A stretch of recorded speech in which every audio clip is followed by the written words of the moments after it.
Avant d'aller plus loin, une chose simple mais importante. Ceci est une prière chrétienne. La prière est un acte de foi et non une formule magique ni une garantie. Les résultats demeurent entre les mains du Seigneur et non dans les nôtres.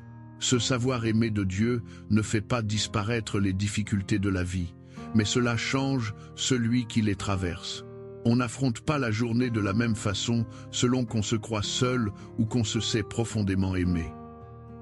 Prenons d'abord une respiration. Inspirez doucement, relâchez les épaules et tournons notre cœur vers celui qui nous a aimé le premier bien avant que nous pensions à lui. Il y a un homme qui a longtemps cherché le bonheur partout, avant de découvrir qu'il était aimé depuis toujours. Saint Augustin, en repensant à sa vie, a écrit dans ses Confessions cette phrase bouleversante. « Bien tard je t'ai aimé, ô beauté si ancienne et si nouvelle, bien tard je t'ai aimé. Tu étais au-dedans de moi, et moi j'étais dehors, et c'est dehors que je te cherchais. » Écoutez bien ce qu'il dit. Dieu était déjà là au-dedans pendant qu'il le cherchait au loin. Peut être qu'il en est ainsi pour nous. Nous cherchons à être aimés partout, et l'amour que nous cherchons est déjà là tout près patient, qui attend que nous nous retournions. Seigneur, avant toute demande, merci pour cet amour que nous n'avons pas mérité. Merci de nous aimer, non pas pour ce que nous faisons, mais pour ce que nous sommes, tes enfants. Ce matin, nous voulons simplement recevoir cet amour au lieu de courir après. La Bible le dit avec un émerveillement qui devrait être le nôtre. Dans la première lettre de Saint Jean au chapitre 3, au verset 1, il est écrit « Voyez quel amour le Père nous a témoigné pour que nous soyons appelés enfants de Dieu, et nous le sommes, enfants de Dieu. Non pas serviteurs craintifs, non pas étrangers, mais enfants. Un enfant n'a pas à gagner l'amour de son Père, il le reçoit simplement parce qu'il est son enfant. Ce matin, redécouvrons cette dignité. Quoi qu'il arrive aujourd'hui, quoi que les autres pensent de nous, nous restons enfants de Dieu et rien ne peut nous enlever ce titre. Seigneur, il y a en nous tant de voix qui disent le contraire. La voix qui répète que nous ne valons rien. La voix qui dit que nous ne sommes pas à la hauteur. La voix qui murmure que si les gens nous connaissaient vraiment, ils ne nous aimeraient pas. Ce matin, nous te demandons de faire taire ces voix. Que la tienne plus douce et plus vraie devienne plus forte, cette voix qui dit « Tu es mon enfant bien-aimé ». Car ton amour ne dépend pas de nos performances, ni même de notre fidélité. Tu le déclares toi-même par le prophète Jérémie au chapitre 30 et 1 au verset 3. « Je t'aime d'un amour éternel, c'est pourquoi je te conserve ma bonté. » Un amour éternel, non pas un amour qui s'allume quand nous sommes bons et qui s'éteint quand nous chutons. Un amour qui demeure patient, fidèle, même dans nos pires jours. Ce matin, appuyons-nous sur cet amour stable comme sur un roc qui ne bouge pas quand tout le reste tremble. Et Dieu ne se contente pas de dire qu'il nous aime, il l'a prouvé. La lettre aux Romains au chapitre 5 au verset 8 l'affirme. Dieu prouve son amour envers nous, en ce que lorsque nous étions encore pécheurs, le Christ est mort pour nous. Remarquez bien. Non pas quand nous étions bons méritants présentables, mais quand nous étions encore loin de lui. C'est là au plus bas qu'il a montré jusqu'où allait son amour. Ce matin, si vous vous croyez trop imparfait pour être aimé, souvenez-vous de la croix. Elle dit à elle seule combien vous valez aux yeux de Dieu.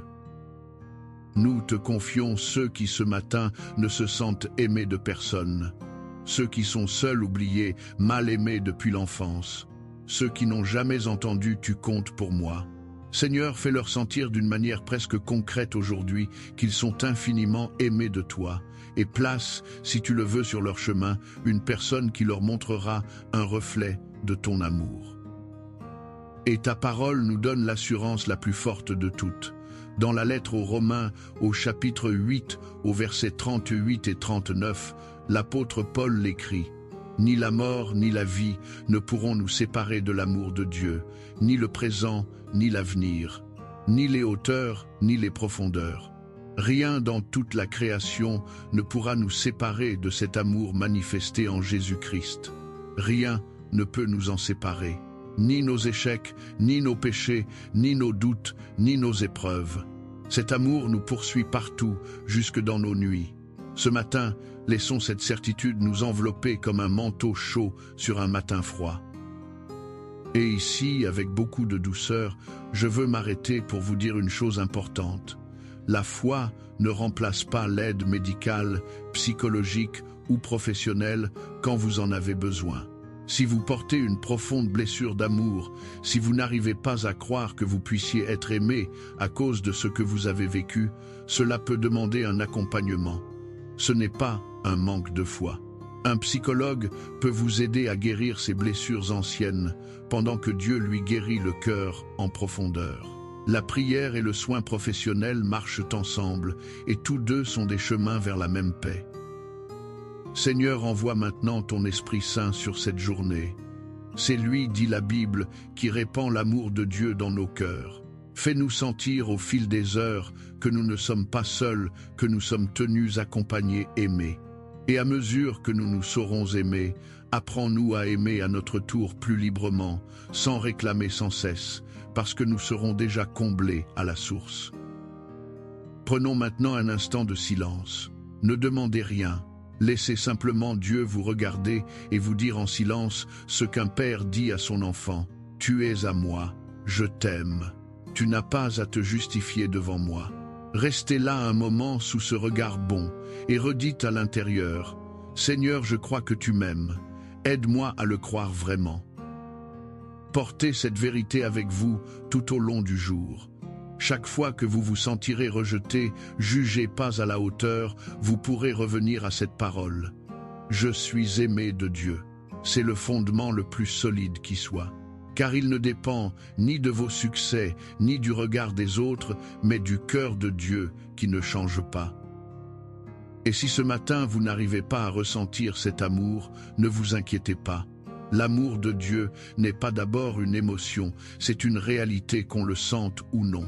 Dieu ne vous a pas abandonné, même si vous ne le sentez pas en ce moment. Il vous aime maintenant exactement comme vous êtes, avec vos doutes et votre fatigue. C'est vrai même quand ça ne se ressent pas. Recevez maintenant cette paix, non pas la promesse d'une journée facile, mais la certitude d'être aimé au cœur de tout ce que ce jour contiendra. Que vos épaules se détendent, que votre respiration s'apaise, que ce matin vous partiez non pas pour gagner l'amour, mais déjà porté par lui. Si cette prière vous accompagne, vous pouvez vous abonner à la chaîne pour la retrouver chaque matin. Et si vous le souhaitez, laissez en commentaire le mot « aimer » ou une intention que vous portez. Non pour obtenir quoi que ce soit, mais pour que d'autres puissent prier avec vous et se rappeler eux aussi qu'ils sont aimés. Sachez que vous êtes aimés de Dieu ce matin et abonnez-vous pour prier avec nous demain matin. Que ce simple instant réchauffe un cœur qui ce matin se croyait seul et sans valeur. Que le Seigneur vous bénisse et vous garde, qu'il vous révèle combien il vous aime, qu'il fasse briller sur vous son visage et qu'il vous donne sa paix aujourd'hui et tout au long de ce jour. Au nom du Père et du Fils et du Saint-Esprit, Amen. La lumière du matin se lève à peine, et pourtant vous êtes peu, être déjà fatigué.